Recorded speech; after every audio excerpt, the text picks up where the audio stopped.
అంతా స్కెచ్ ప్రకారమే జరుగుతోంది. నకిలీ మద్యం కేసును పక్కదారి పట్టించే పన్నాగం పక్కా ప్రణాళికతో కొనసాగుతోంది.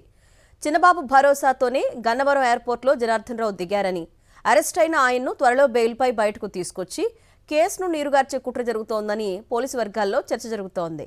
నకిలీ మద్యం కేసును నీరుగార్చేందుకు చంద్రబాబు ప్రభుత్వం తాము పండిన పన్నాగాన్ని పక్కాగా అమలు చేస్తుంది. ఈ మేరకు కేసును పక్కదారి పట్టించి నీరుగారుస్తాం, కంగారు పడొద్దు అని పెదబాబు చిన్నబాబు హామీ ఇవ్వడంతో A1గా ఉన్న జనార్దన్ రావు గన్నవరం విమానాశ్రయంలో శుక్రవారం దర్జాగా అడుగుపెట్టారు. ఆధారాలతో సహా అడ్డంగా దొరికినా సరే ఆయన ఏమాత్రం జంకు లేకుండా రావడం పోలీసుల్ని విస్మయపరిచింది. కాగా కేసును నీరుగార్చేందుకు ప్రభుత్వ పెద్దలు ఇచ్చిన హామీ కథ కమామిషు ఆసక్తికరంగా మారింది. అన్నమయ్య జిల్లా ములకల చెరువులో పట్టుబడ్డ నకిలీ రాకెట్లో అడ్డంగా దొరికిన ఆఫ్రికా మోడల్ కల్తీ మద్యం మాఫియా సూత్రధారులు టీడీపీ తంబళ్లపల్లె నియోజకవర్గ ఇన్ఛార్జ్ జయచంద్రారెడ్డి, ఆయన భాగస్వామి జనార్దన్ రావుతో పాటు సురేంద్రనాయుడు ప్రభుత్వ పెద్దలకు ఎదురు తిరిగారు. తమను బయట పడేయకుంటే ఎన్నికలకు ముందు కుదిరిన డీల్ ప్రకారం పెదబాబు చిన్నబాబు ఆదేశాలతోనే రాష్ట్ర స్థాయిలో కల్తీ మద్యం దందాను వ్యవస్థీకృతం చేశామనే వాస్తవాన్ని బయటపెడతామని తేల్చి చెప్పారు.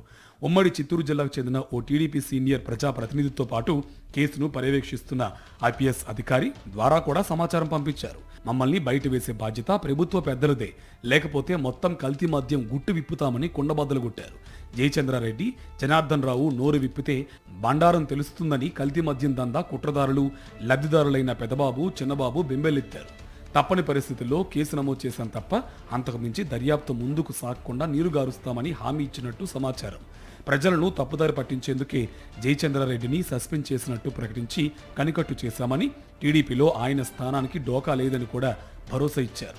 విచారణకు హాజరైనట్టు, పోలీసులకు సహకరిస్తున్నట్టు నటించండి, కొన్ని రోజుల్లోనే మిమ్మల్ని బయటకు తెచ్చి కేసును పూర్తిగా పక్కదారి పట్టిస్తామని చెప్పారు. ఈ డ్రామా కొనసాగింపులోనే కల్తీ మద్యం వ్యవహారంలో టీడీపీ నేతల ప్రమేయం లేదని వీడియో ద్వారా ప్రకటించాలని జనార్దన్ రావును చిన్నబాబు ఆదేశించినట్టు తెలుస్తోంది. ఇలా అందరినీ నమ్మించేందుకు ఓ ఆధారాన్ని సృష్టించినట్టు కూడా అర్థమవుతుందన్నది అసలు. ఇక కేసు నుంచి బయటపడేస్తామన్న భరోసా వచ్చాకే జనార్దన్ రావు 4 రోజుల క్రితం వీడియో విడుదల చేశారు.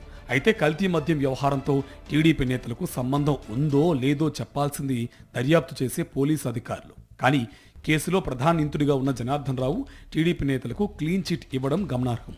ఇదంతా చూస్తుంటే కేసును పక్కదారి పట్టించేందుకు ఎంత పక్కాగా కథ నడుపుతున్నారో స్పష్టమవుతుంది.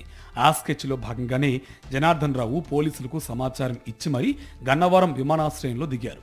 వెంటనే పోలీసులు అరెస్టు చేయడంతో డ్రామాలో మొదటి అంకం పూర్తయింది. ఇక కొద్ది రోజుల్లోనే జనార్దన్ రావును బెయిల్పై తీసుకువచ్చి కేసును పూర్తిగా నీరుగార్చాలన్నదే ప్రభుత్వ పెద్దల ఎత్తుగడ అని పోలీసు వర్గాలే వ్యాఖ్యానిస్తున్నాయి.